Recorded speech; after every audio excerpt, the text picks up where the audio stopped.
Okay, good afternoon, everybody. My name is Indira, and I'm with the Direct Care Workforce Initiative. And this is our monthly ambassador webinar. Today is July 9, 2013. And today we'll be providing a couple of brief updates on the initiative, and we will be exploring the topic of self-care, specifically as related to ambassadors.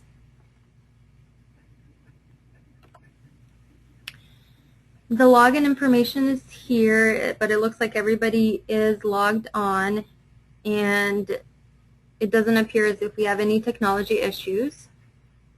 And just as some housekeeping things to remember, please remember to mute your microphone or speakers, whichever device you're using to log on to the webinar, if you are not talking at the moment. That will avoid any background noise. If you do have a question, we have a chat box here on the screen. It's on the right-hand side under the attendee list. You can type your question into the chat box, or you can just ask via the conference line if you're logged onto the conference line. So we'll begin like we usually do with introductions, and because everybody who's on the webinar today has been on previous webinars, you don't have to do a huge introduction, but you can just tell us your name and perhaps where you work or what your current position is. And we can go ahead and begin with Jeffrey. Okay, my name is Jeff Weinstock. I work for Wesley Life in Telus, Okay, and I'm a CNA. great. And who else do we have? Janet. Oh, My name is Janet Reiser, and I currently coach girls softball this summer. I'm too a coach in the state of Iowa, but I've always been working as a CNA/home health aide. So as part of that, I also do CNA work for injuries. Okay. Thank you, Janet. Well, this is Lori Bride, and I work for Opportunities Unlimited, and I'm project manager, and I work on various things. Okay. Thanks, Lori. This is Lynn Carroll. I work for REM Iowa, and I'm the nursing director. Thanks, Lynn. So it's nice to have all of you on the call again. Are there any ambassador activities from the previous month that you would like to share? Not for me. Okay. Anybody else?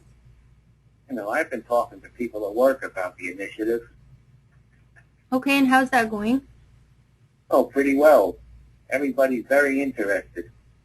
Good. That's really good to hear. Have you had any specific questions or specific feedback from them? Not really. Not really. Okay. Great. Anybody else want to share anything?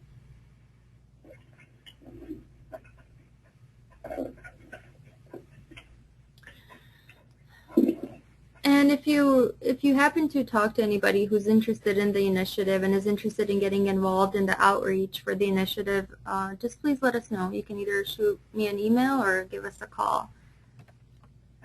Some initiative updates, and these are general updates on the entire initiative. We did have an advisory council meeting on June 20th in Des Moines, and there was a lot of discussion about the next steps moving forward. And I'll get into some of that in the next slide as I talk about the legislative charge. Additionally, we had a PCAS instructor meeting, or I'm sorry, we are going to have a PCAS instructor meeting on July 16, and there are some upcoming competency development groups that will be held in this upcoming week. So next week, July 17, we're going to have a second work session on mental health, and on July 18 on autism, and then July 30th and 31 are reserved for oral health. So that's the development of those specialties or competencies. And where are these held at? They are held here in West Des Moines. Okay. And there's a group of people who have been invited to serve on those working sessions because of their experience in that particular topic, or because their involvement with an organization that relates to that topic, or a number of other factors.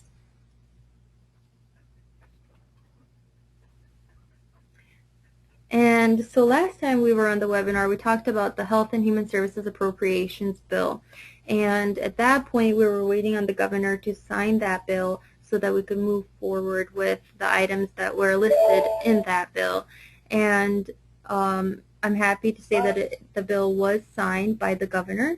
And so those activities that were included in there for the Direct Care Workforce Initiative include things like finalizing the curriculum and promoting its use statewide, establishing tracking of the use of the curriculum and tracking the impact of the training, and also it involves some research on the concept of differential reimbursement, which is this concept that Medicaid would pay or reimburse more money to facilities that meet higher standards, and those standards could be things such as better training and better retention rates of employees. So that concept will be explored through research. And it looks like, or it sounds like we had somebody else join the line. Would you like to introduce yourself? Yeah, this is Vicki Gursky. Hi, Vicki. Hi, Vicki. Hi, Vicki. And we just went through introductions with everybody else, but do you want to tell us what your current position is and which organization you work? I am an RCW CNA, and I currently work at the VA. Okay. Great. Thanks, Vicki. I was just going through some updates since the previous webinar as far as general updates on the initiative. Now we're going to jump into the topic of the month, which is self-care. And I really like this quote as it relates to self-care. This person says, "I have come to believe that caring for myself is not self-indulgent. Caring for myself is an act of survival." So I would like to know, do you have any ideas of what I mean when I say self-care, or what does self-care mean to you?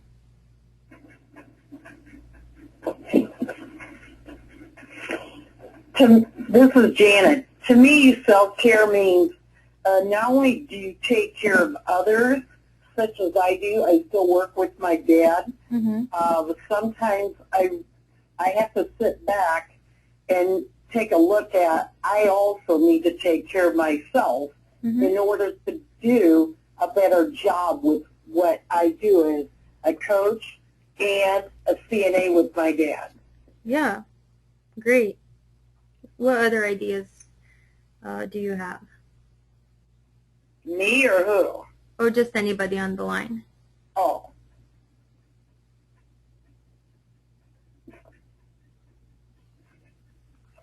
Well, I think of self-care as holistic of mind, spirit, and body.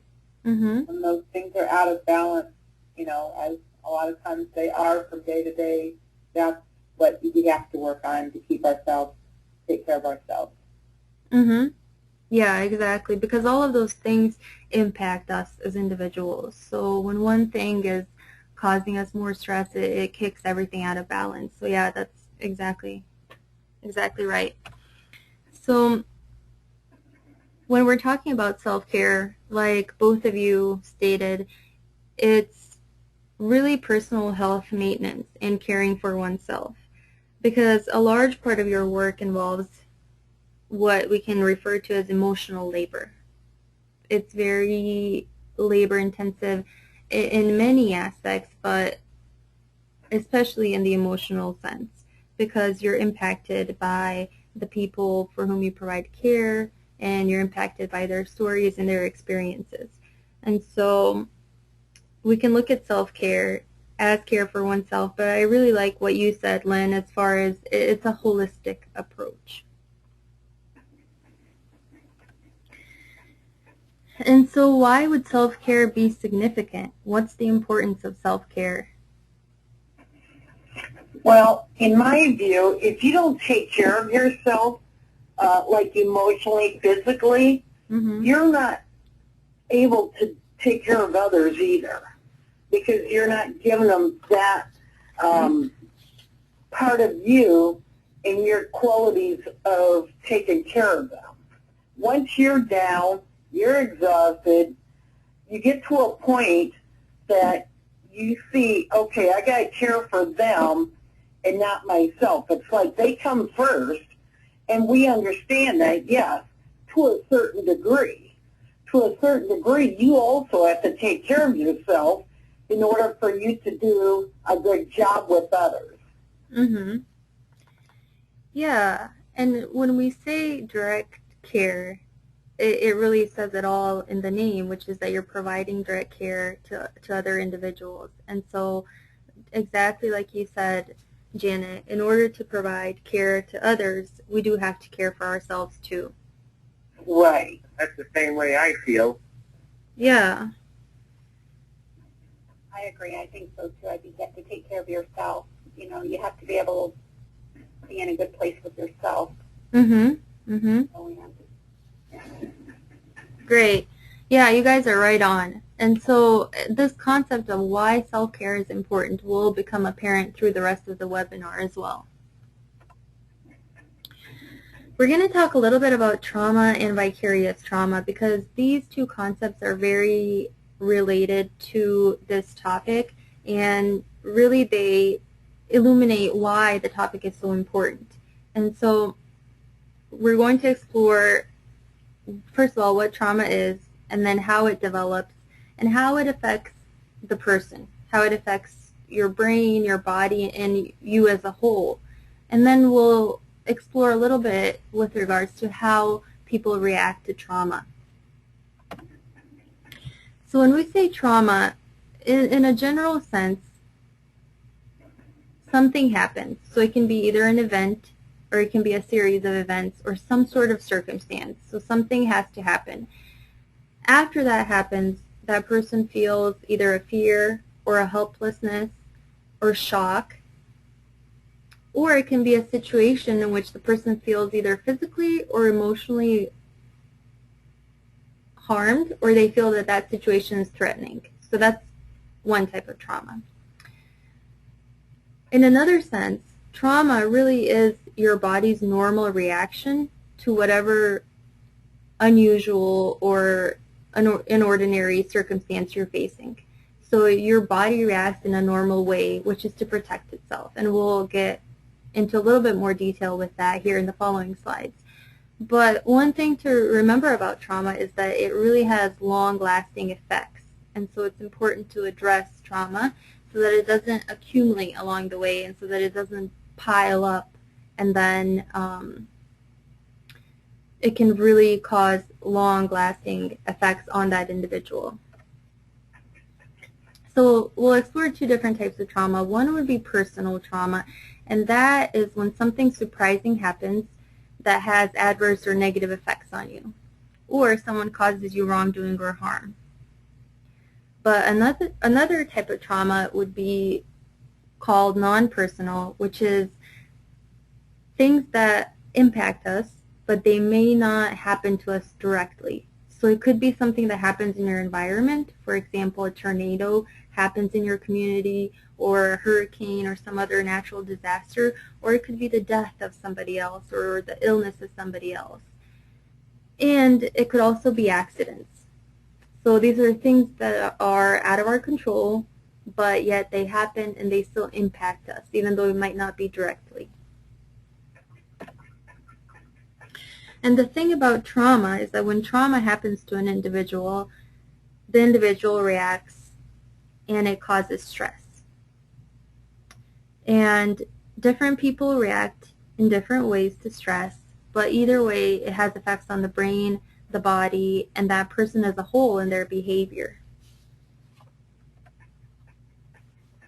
So we won't get into a medical course here because I am by no means an expert on medical matters, but a couple of things that I do know about trauma and how the brain works is that there are these two things that you'll see on the image. One of them is this little pea-looking object in the center that is called the amygdala, and that part controls our emotions and our learning and our memory. Then you see up on the top there's something that's called the prefrontal cortex, and that part of our brain controls how we make decisions, how we solve problems, and how we perceive things. And so what happens to the brain when a person is impacted by trauma is that those two parts of the brain are very highly impacted. And the way that your brain functions actually changes. And so your ability to make decisions could be either slowed down, or you just might not be able to make decisions at that moment at all. Your ability to solve problems greatly decreases, and you perceive things differently as you normally would if your brain were not under trauma or high stress. Additionally, the part that controls your emotions, learning, and memory is also affected. And so you might not be able to pick up on a lot of information during times of high stress, and your memory might not be as solid as it normally would be if you weren't under that stress or trauma. And so it really has a huge impact on the body. So as I said, the reactions of different people can really range and vary, but some very common things that happen are things that we see with stress in general. So you might feel overwhelmed, or you might feel helpless. Say, for example, you witness a person who perhaps was ill, you witness that person's death, or you find out that that person has passed away. Well, that might impact you in a way that you feel helpless. So maybe now you feel like you can't help anybody because this person died. And so your perception changes drastically, and your view of the world changes drastically. And then you might also have physical symptoms such as the inability to eat or sleep, or some people react in a totally opposite way, in the sense that they sleep too much or that they eat too much. So really, it depends on the individual as far as how they react. And in very extreme cases, individuals could develop PTSD, which is post-traumatic stress disorder. And so that would be a more severe form or effect of trauma. So we're going to talk about an example of the brain on trauma. So that means what is happening to the brain when it is in a situation of very high stress or high trauma. So have any of you ever experienced a car accident, or have you ever witnessed a car accident? Yeah, I was in one. Okay. So when you got into the car accident, can you tell me how much you could remember about the accident? I was living in California, and I was to a stoplight, but I was hesitant whether to drive through the yellow light. Mm-hmm. And in California, you have the freeway traffic coming off, to exit. And I was rear-ended by a bunch of high school kids, and it threw me through the light with traffic coming off. And I just closed my eyes and just froze, mm-hmm. Able to pull off. But I was rear-ended hard that I had whiplash, and I really, I didn't forget it because it was still, to this day, I can remember it. Mm-hmm. But it was very hard on me. Yeah. And so in situations like that, so for example, you said that you reacted in the sense that you froze and you closed your eyes. So, yeah, because I was afraid I was going to get killed. Yeah, exactly. So your brain is functioning in a trauma mode, which means that it's a very basic survival instinct. So, for example, when people are driving along the road and they see another accident and they stop to witness when the police comes to act as a witness to the situation, and then the police officer comes up to them and they say, okay, was it this person who went through the light or was it the other one? And they'll say, well, it just happened so fast, or I remember a very loud sound, or I remember this color flashing by my eyes. But people won't remember details because it was a high-stress situation. And in those high-stress situations, we tend to resort to our very basic senses, which is what we heard, what we saw, or what we smelled. Or just our very basic senses is what will form in our memory. Because whereas normally our brain might have interpreted that situation, if it wasn't under stress, you might have remembered details. You might have remembered which street you were on when the accident occurred, or you might have remembered who was driving next to you. But when something shocking happens, you only remember the bare minimum, and so that's how it affects your brain and the way that your brain functions. And I see, Lynn, you have an excellent point here in the chat box. She says our brain and memory protects us in many trauma situations. And that's absolutely true. It's a defense mechanism. So when people react to trauma, and you'll see here in a little bit why this relates to self-care, because when people react to trauma, they could react anywhere on the spectrum, where on the one end of the spectrum, they either care too much, so they become quite involved in the situation, or on the complete opposite end of the spectrum, they might care too little. So they just might not care at all because that's their defense mechanism. And so people end up anywhere along that spectrum or on the very extreme ends of the spectrum. And so that's where when you see people who they say, oh, that person's burnt out with work, they don't care anymore, they don't care about people in their office anymore. Well, that's a reaction where they're caring too little because they're reacting to the stress. And so it really can vary depending on the individual. Now, vicarious trauma is especially important when we're talking about direct care, because vicarious trauma refers to the negative changes that happen to, it says here, humanitarian workers. So basically anybody working with human beings over time as they witness other people's suffering and need. In other words, it can be the process of change that happens because you care about other people who have been hurt and feel committed or responsible to help them. And over time, this process can lead to changes in your psychological, physical, and spiritual well-being. So it's vicarious because the experience of another human being does affect you.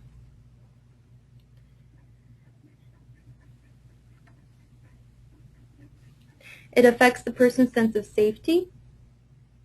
So for example, when people watch crime dramas on TV and they see that something horrific happened, that might cause them to question how safe they are in the world. They might think, oh gosh, well this probably happens all the time, everywhere in the world, even though television dramatizes things. So similarly with vicarious trauma, when you see other people suffer and you see other people hurt and struggle in life, that affects you as an individual and how you perceive the world. And so it might affect your trust in yourself and in others. It might affect your self-esteem, your ability to connect with others, and your sense of control of the world. Vicarious trauma can either be sudden or gradual, and you might feel as if you're inadequate or you're unable to help just because of one or a couple of experiences. And the reason that vicarious trauma is so important to know about is because burnout happens. And I'm sure all of you have heard of this, right? You know what burnout is. Okay. So burnout is that physical or mental collapse, which is caused by either overwork or stress. And this, unlike vicarious trauma, it usually happens gradually over time. So it's not like a one-time situation. Most of the time, burnout happens, day in and day out. Somebody is overworked, overstressed, and then eventually people say, oh yeah, that person's completely burnt out. Does anybody have any questions at this point before I move on?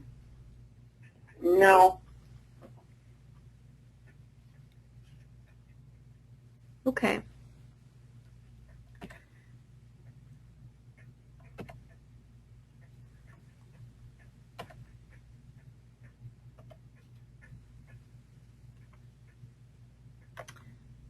And it appears like my PowerPoint has frozen up on me. What? It looks like my PowerPoint is just frozen. Yeah, I noticed that. So did I. Which slide are you seeing on your end? Burnout.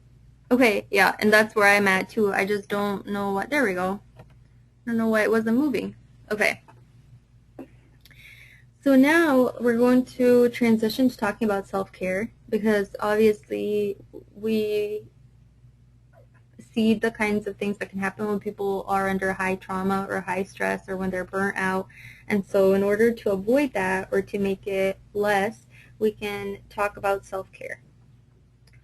So when we're thinking about self-care, I want you to think about how you have overcome stressful times or situations in the past. And just, you don't have to share, but I'll just let you think for a couple of seconds. This is Lynn. Sometimes you have to take a break from the career that you have, or you may have to take time to be a parent or a mother or a spouse or whatever if it affects you, mind, spirit, and body. Sometimes you just need to take a break away from it before it breaks you. Mm-hmm. That's a very good point. So sometimes it might just be a matter of shifting your focus for a while. Maybe you've been doing this one thing that's been stressing you out for a long time, and so you just need to switch focus for a little while. That's why I look forward to my days off. Yeah. Yeah, and today you said you're going for a walk, so that's a perfect example of self-care. The other thing to think about here is, what is it that you enjoy doing the most in life? Like, what is it that makes you the happiest? And the key with that is to make it a constant habit to remind yourself to keep doing those things. Because oftentimes when we're bogged down in negative or stressful situations, we forget to do those things that make us happy. So it's obvious that we cannot get better if we hold on to a negative focus in life. However, as you can see here with Grumpy, sometimes that's easier said than done.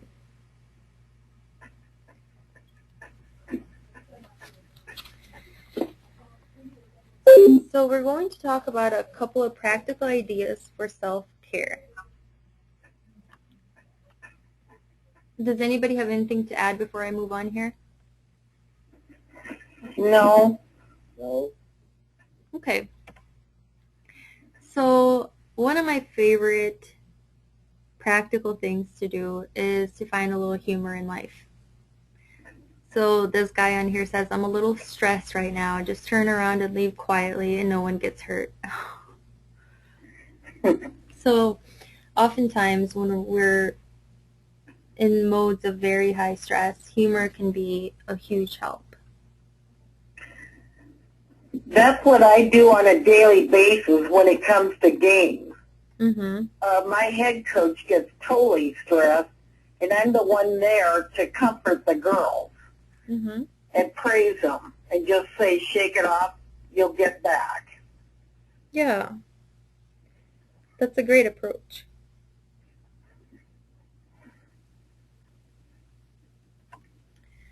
The other thing that we can consider is, and really when we're talking about these techniques, just consider what it is that you find the most appealing for yourself. So all of us are very different individuals, and trauma affects people differently, and so does stress.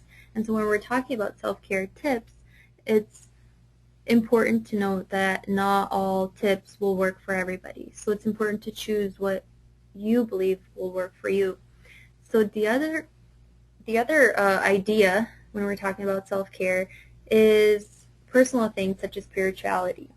So some people might have a church they go to, or they might have different ways of expressing their spirituality, and so that might be one thing that could alleviate some of the stress in their lives. The other thing is attitude and gratitude. So just like you were saying a minute ago, Janet, attitude is a huge thing when it comes to self-care and combating stress. And so you can either keep looking at the situations in a negative way, or you can try to be grateful for all the positive things in your life. Additionally, exercise is a great way to combat not only stress, but just to maintain health in general. And when we're talking about exercise, some people really enjoy running, some people hate it. And so there's different ways of exercising that can calm you down and that can alleviate the stress in your life. And it could be things like walking, or some people enjoy yoga, or some people enjoy bike riding. So really various ways of employing exercise as a way of combating stress.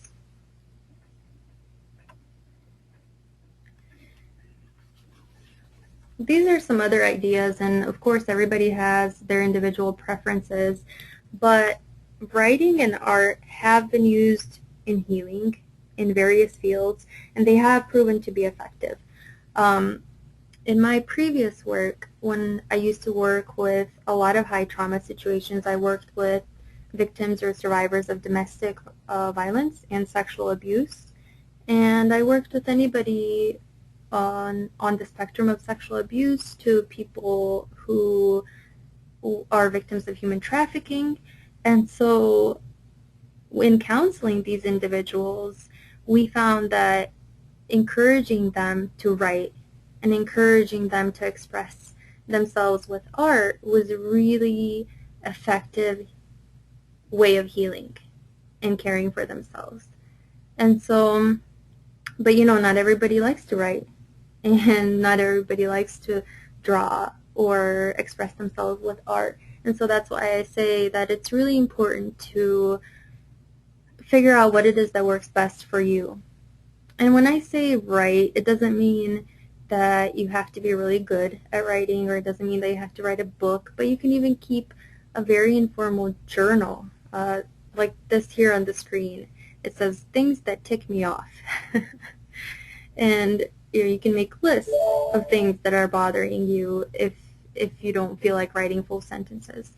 And all of these things, just to get it on paper and out of your brain, in a sense, do help people heal, and they do help with self-care. Additionally, it's been found that having positive relationships with others can help a lot. So if you've ever had a really stressful day where you've seen situations in your work that have affected you, and you just talk to a friend about it. So that could be an example where you have a positive relationship with somebody else who can, in a sense, help in your own self-care.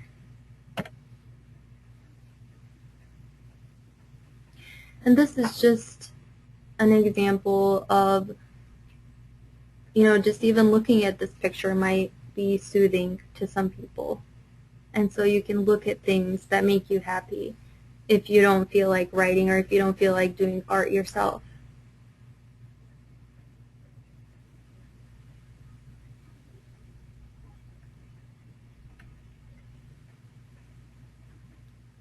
And we talked about focus a little bit earlier, and perception. So there are some techniques where, depending on your situation, you can alleviate the stress at that moment. So, for example, if perhaps you're thinking about something that happened at another time, something that happened in the past, and it could be something that related to a former client of yours or a current client of yours, and you just want to get that out of your head. It's important to focus on the present. And so you could even Google some of these things. They're called grounding techniques, where it's a way to get yourself to focus on the present.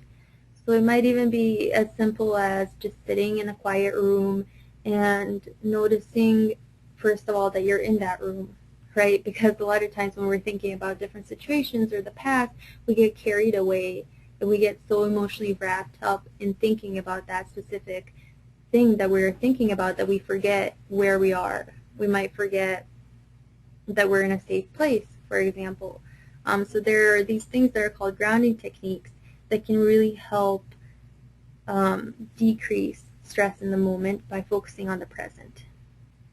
Now, on the other hand, if it's the present moment that's stressing you out, then you might want to consider the big picture, which is things like considering, will this present moment really have a large impact on the big picture? Will it really have a large impact on my life? So there are a lot of websites online and a lot of resources that you can find on self-care. And one that I particularly like is called The Energy Project. So you could just Google The Energy Project, and it's a resource that talks about managing your emotions as opposed to managing your time. So it has a lot of really good self-care tips. The other thing that people usually say when we talk about self-care is, yes, that's all great, but I just don't have the time. You know, I don't have time to go take a walk, or I don't have time to invest in myself. And that's a really big mistake. And second of all, besides self-care obviously being important as far as caring for yourself and as a way of survival in the particular field that you may be in, it also does not need to take a ton of time. So it can be something as simple as setting 3 to 5 minutes a day for yourself where you just have quiet time. Or it could be deciding to walk somewhere instead of driving and just enjoying the scenery. So it can really look like a number of different things. It doesn't have to be one particular thing, and it doesn't have to take a ton of time. So like it says here, in caring for others, we must not forget to also care for ourselves. So now I'd like to hear from all of you as far as how do you think that this relates to the particular work that you do?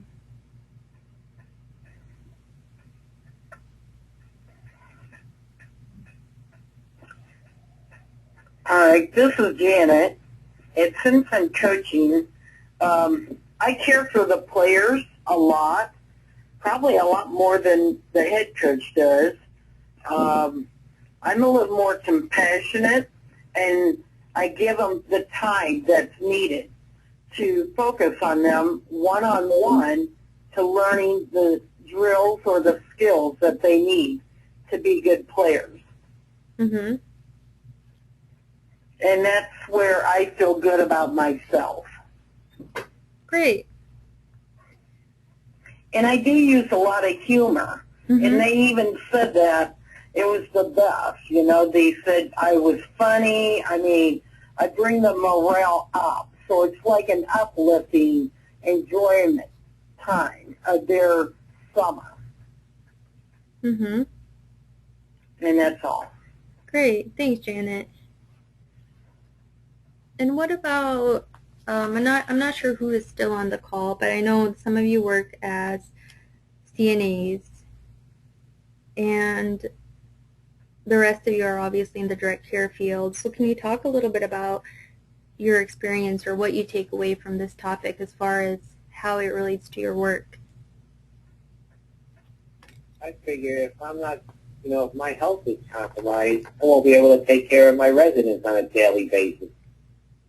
Mm-hmm.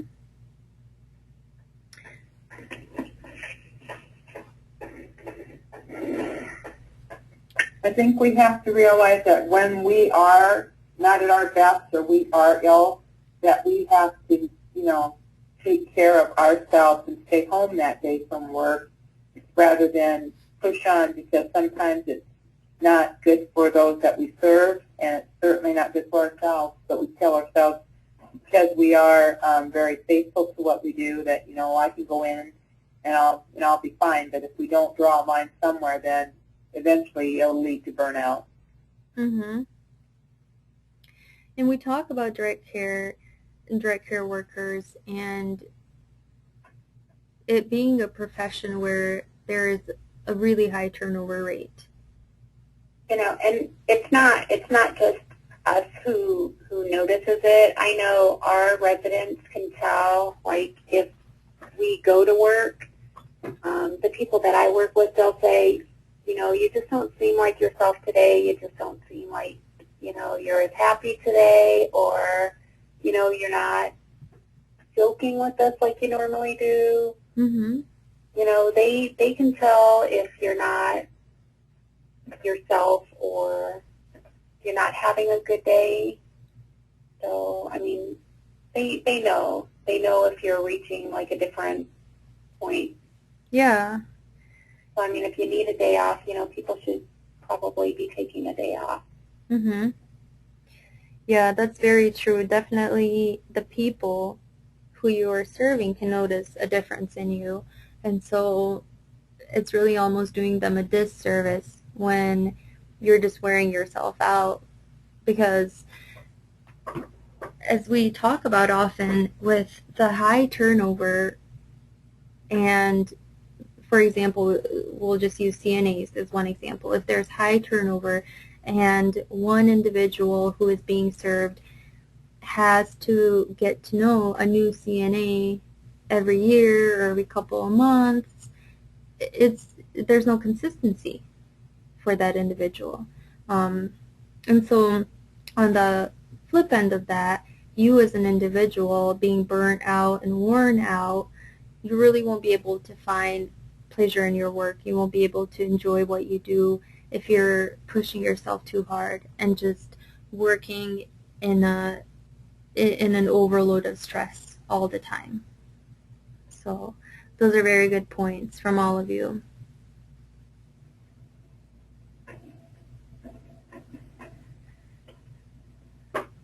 Do you, and by you I mean any of you on the call, do you ever hear stories that you would say are traumatic stories from your clients, or just very heartbreaking things?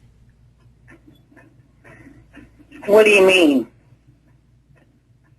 So say, for example, with either your current or past clients, have you ever heard stories of things that have happened to them that were either shocking, or perhaps somebody was ill and they were a client of yours and they passed away, or situations like that? Well, working at the vet's home and working with the veterans, I can tell you that listening to a lot of their stories, there are a lot of heartbreaking stories coming from those guys. Mm-hmm. And there are a lot of stories. I mean, when you listen to them, there have been many guys that can bring tears to your eyes. And I could believe that, because my dad sometimes still, he's 89, dementia, blind. It's amazing how he still keeps a smile with all these things in his life that he's living with. But I've heard him talk, too, about the World War II days when he served. There's some of them who probably never told some of their stories, Right. They didn't want their families to know what he did. I get the same thing. I have one guy I take care of who was in the Navy during World War II, and he keeps telling me about the stories he went through. Mm-hmm. Yeah, so it's, in one sense, it's really no surprise that when we work with human beings, we're going to get the whole spectrum of interacting with human beings, and so you might hear stories, you might see things that upset you, and there's really an impact in both ways. So what I mean is the client or the individual who you are serving can impact you, but in the same sense, you and your attitude can also impact that individual. And so that's what, Right. yeah, so it's so important to think about self-care in the everyday work that we do, and just remembering to take care of ourselves. And like I said, different self-care tips work differently on different people because we're all different. And so one of the things that I mentioned earlier was think about how you have dealt with stressful situations in the past, and think about the positive ways in which you have dealt with those situations, and focus on that and figure out what it is that really works for you when you're in high moments of stress. Is it listening to music? Is it talking to a friend? Is it writing your thoughts down, going for a walk, or maybe just watching a funny video? It all really depends. And so, but really most importantly, we just can't forget that in caring for others, we must not forget to also care for ourselves. Right. So that concludes our self-care topic. And first of all, what questions do you have before I move on? Well, I need to interrupt Injury. I got to go because we have practice at 5. So, okay. But I will hook up the next ones too, because then I won't be involved with softball. Sure. Well, thanks for joining, Janet. And you're welcome, and I'll talk to you again. Yeah. I think that's probably taking good care of yourself, keeping active and moving. Yeah. As long as I don't get hit by softballs, I'm okay. Yeah, that would be right. Thank you, and I will talk to you again. Okay, thanks, Janet.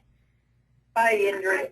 Bye. I apologize. I was busy with a resident and got these all late. This is Carol DeBoom, and I never know how my day's going to go. Hi, but Carol. I did intend to get on at 3:30, but it did not work out. Oh, okay. I picked up the tail end of your conversation, however. Oh, okay. So you did catch some of it. And the good thing is that the webinar is being recorded, and so as always, you'll be able to view the presentation online. Okay, great. Yeah. So just to conclude here, first of all, do you have any ideas for future webinar topics? Anything you can think of off the top of your head that you would like to hear about in the future?